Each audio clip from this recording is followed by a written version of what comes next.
Une vie qui devient multiplanétaire.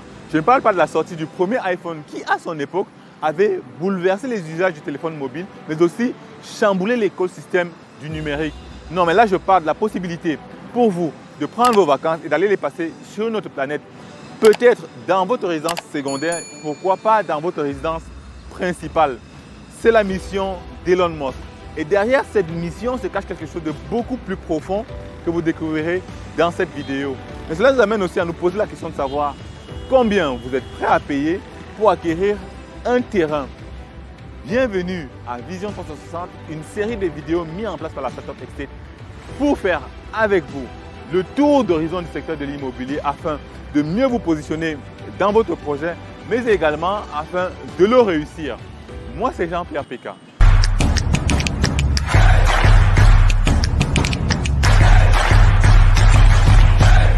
Alors cela n'aura pas échappé à la plupart d'entre vous. Nous avons assisté il y a quelques semaines au lancement de la première fusée commerciale habitée dans l'espace. Alors c'est quelque chose qui s'était déjà vu, mais à l'échelle étatique, car les Américains, les Russes, les Européens l'ont déjà fait, mais porté par une structure privée en l'occurrence. SpaceX, c'était la première fois dans l'histoire du monde et cela a été rendu possible grâce à Elon Musk, qui travaille depuis 18 années de façon acharnée sur ce projet. Mais cela a aussi été rendu possible grâce au partenariat entre la NASA et SpaceX. Alors, beaucoup l'ignorent, un partenariat qui a été initié par Barack Obama il y a de cela 9 ans. Alors, un partenariat qui n'est pas dénué de sens parce que la NASA, depuis plusieurs années, ne réalise plus les lancements de fusées et ils ont recours à la Russie pour le faire. Alors, pour garder une certaine autonomie vis-à-vis de la Russie, ils ont choisi de faire un partenariat avec Boeing et SpaceX qui sont tous deux basés aux États-Unis.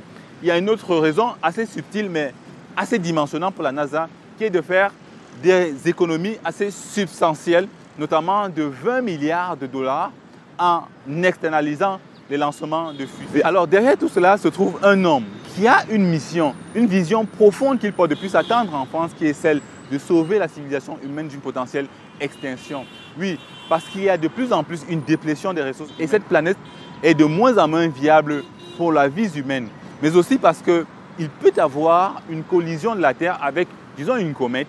Et pour Elon Musk, il faut travailler dès maintenant à un moyen alternatif, un espace alternatif de vie pour les humains. C'est la raison pour laquelle il se lance dans la conquête spatiale. Mais c'est aussi pourquoi il se donne pour objectif d'envoyer 40 personnes d'ici 2024 sur Mars, la première étape de sa mission à lui. Alors, on pourrait se dire, alors c'est une idée de dingue, de fou.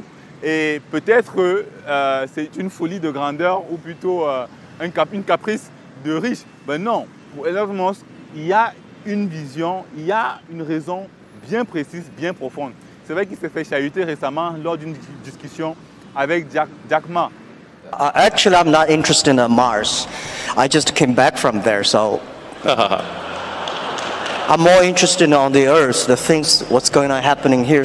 I want to stay in this Earth. I want to work on this Earth. I want to do anything I can to help this Earth to better. Alors à ce stade, je vous propose de marquer une pause et de parler de la vie d'Elon Musk que beaucoup ne connaissent pas. Elon Musk est un Africain, né en Afrique du Sud. Et à son jeune âge, il a choisi de vivre avec son papa lors de sa séparation avec sa maman. Lequel choix d'ailleurs, il a profondément regretté parce qu'il subissait des maltraitances psychologiques de la part de son papa. Il a aussi connu une enfance très difficile parce qu'il était très brillant, il n'avait pas d'amis et il se faisait maltraiter par ses camarades de classe. D'ailleurs, il a subi une chirurgie au niveau du nez parce qu'une fois, il a été poussé au bas des escaliers. Il a eu donc un choc au niveau de son crâne. Très, très brillant. À 12 ans, il développe un programme de jeu qu'il revend plus tard à 500 $. Vous vous figurez, on est dans les années 80 et à 12 ans, il avait déjà 500 $ parce qu'il a réalisé un programme. Alors en 88, Elon Musk refuse de faire son service militaire en Afrique du Sud et vole pour le Canada pour continuer ses études. Et là, il a un début très difficile parce qu'il passe de famille d'accueil en famille d'accueil. Mais il continue à bosser très dur. Et d'ailleurs, en particulier sur sa personne parce qu'il réalise qu'il est très timide. En l'occurrence, il s'inscrit dans des cours de prise de parole en public. Il participe d'ailleurs même à un concours pour la prise de parole en public.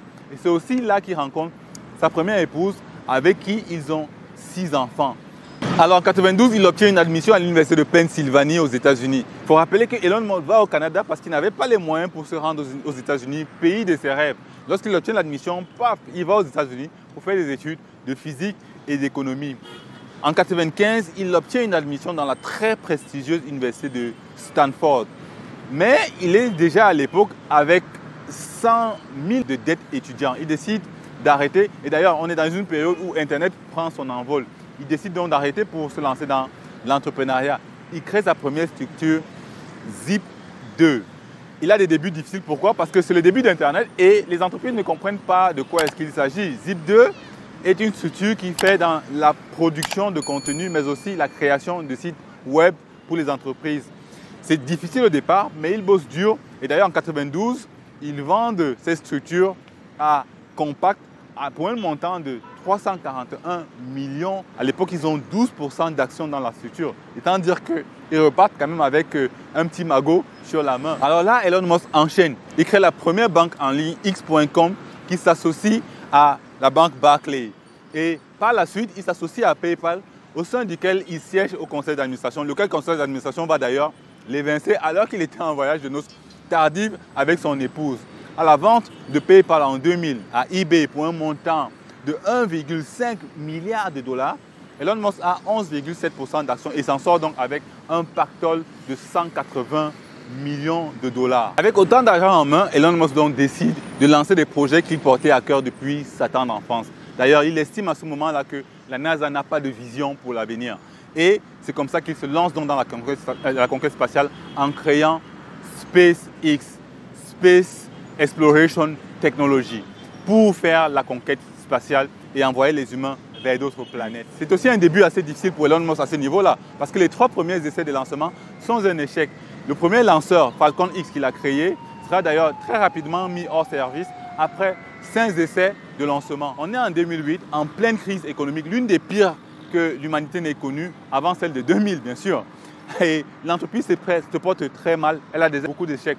Ils sont au 4e essai de lancement et en cas d'échec de ce lancement, certainement l'entreprise ne pourra plus redémarrer. Alors là, on arrive à une articulation assez importante de cette vidéo.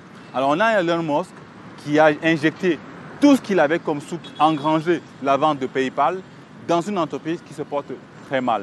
Il a déjà plusieurs échecs et on est en 2008 en pleine crise économique. Je pense que nous sommes en 2020 aujourd'hui et beaucoup d'entre vous passent aussi par des moments difficiles. Ça peut être une perte d'emploi, ça peut être un assèchement financier et vous êtes peut-être dans une situation similaire à celle de Elon Musk, plus ou moins. Mais alors, imaginez ce qu'il a fait. Il n'a pas lâché. Il a tenu bon. Écoutez-le. Failure. A fourth failure would have been absolutely game over. Done. Done. SpaceX, bankrupt. Et là, on peut se poser la question de savoir jusqu'où vous êtes prêt à aller pour vos projets, pour vos idées, pour les choses que vous portez à cœur. Parce qu'il y a des idées lumineuses, mais qui ne voient jamais le jour du fait du découragement, du fait de ce qu'on est au bout du rouleau. Et on se dit, ça n'arrivera jamais. Mais voilà quelqu'un qui lui aussi est passé par une période de quasi-faillite, mais qui a tenu bon. Vous imaginez un tout petit peu. Alors il faut aussi noter que dans les années 2000, Elon Musk a créé Tesla, destiné à concevoir les voitures électriques. On est dans une période où les États-Unis se portent bien, dans un pays où on a tous les excès, les gens aiment des grandes voitures avec beaucoup de carburant. Le carburant coûte moins cher à cette époque-là. Et Tesla doit compétir contre les meilleurs de ce monde. General Motors, Toyota, Volkswagen et ainsi de suite. Alors l'entreprise commence très difficilement dans une période où personne ne connaît ce qu'est l'électrique. On n'en a pas besoin pour le moins. Et donc, dans les années 2000, quand la crise arrive, Elon Musk est réellement au bout du rouleau. Il a dépensé tout ce qu'il avait. Mais alors, il essaie de tenir bon. Il essaie de tenir vraiment bon. Mais donc, en 2012, le modèle S de Tesla est désigné comme étant la meilleure voiture de l'année, avec une note jamais attribuée de 99 sur 100. Et aussi désigné comme le véhicule le mieux conçu qu'il y a jamais eu. Vous vous imaginez, après un passage de vide aussi profond. L'autre bonne nouvelle, c'est qu'en décembre de la même année, la NASA appelle Elon Musk pour lui offrir un contrat de 1,5 milliard de dollars. Il n'en revient pas. C'est sa plus grosse prise. Beaucoup ne connaissent pas Elon Musk. C'est un gros bosseur qui dira d'ailleurs qui veut l'entendre, il faut travailler 80-100 heures par semaine. Il ne travaille pas que sur SpaceX et Tesla. Il a beaucoup d'autres projets assez dimensionnels sur lesquels il travaille. On a l'Hyperloop, le projet de train rapide qui ira beaucoup plus vite d'ailleurs que les avions, mais aussi OpenAI. Il y en a beaucoup comme ça sur lesquels il travaille en même temps, mais il tient bon. D'ailleurs, dans la même discussion qu'il a eue avec Jean-Marc le chahuteur au sujet de la conquête spatiale, il répondra en disant qu'il faut seulement 1% de la richesse de la Terre pour faire ce travail-là. Et 1%, c'est... Alors, il faut rappeler quand même, le PIB mondial est estimé à peu près 85 000 milliards de dollars. Et pour Elon Musk, c'est juste 1% de toute cette richesse-là et qui est à peu près aussi, si on veut mettre étalé sur des années, c'est qu'une femme dépense pour son maquillage. From a resource standpoint, I'm talking about less than 1% of Earth's resources should be dedicated to making life multiplanetary. I think it should be like somewhere in between how much we spend on lipstick and how much we spend on healthcare. Like, things like for the preservation of consciousness, we should spend maybe slightly more than we spend on cosmetics. Une étude de Skin Store estime d'ailleurs qu'une femme dépense en moyenne 300 000 $ au courant de sa vie pour sa beauté. Alors, Elon Musk estime que ça coûtera 2 millions de dollars dans les débuts pour faire une visite touristique dans l'espace. Alors, autant dire que si vous ne pouvez pas vous acheter une Ferrari, il ne faut même pas y penser. Et pourtant, il y a à peine un siècle, acheter une Ferrari était juste démentiel. Et donc, il n'est pas exclu que les années à venir, des personnes se retrouvent déjà en train de vivre ailleurs, en train d'acquérir des biens, en train d'acquérir des terrains sur d'autres planètes. Oui, c'est des choses qui peuvent arriver, sait-on jamais. Un terrain, c'est une diversification de ses placements, de ses investissements. Un terrain, c'est une première brique, un premier étage pour la constitution d'un patrimoine. Un terrain, c'est une sécurisation de ses arrières. Alors, en attendant d'aller sur Mars, combien vous êtes prêts à dépenser, à payer pour acquérir un terrain sur Terre, en particulier en Afrique? Parce que dans ce continent, figurez-vous, les terrains prennent très rapidement de la valeur. Et donc, pour moi, je pense qu'il est de bon ton, il est de bon augure pour des personnes d'y aller et de faire des acquisitions. Parce que demain, justement, ça deviendra extrêmement cher. Faut-il poursuivre la conquête spatiale ou alors travailler à résoudre les problèmes que nous avons ici sur Terre? Qu'est-ce qui constitue pour vous un frein à l'acquisition d'un terrain? Quel autre élément n'ai-je pas mentionné dans cette vidéo et qui vous semble être dimensionnant, important? Dites-nous cela en commentaire de cette vidéo. Mais aussi, si vous avez aimé la vidéo, likez-la, partagez à un plus grand nombre. Et on se dit à la semaine prochaine pour une nouvelle vidéo.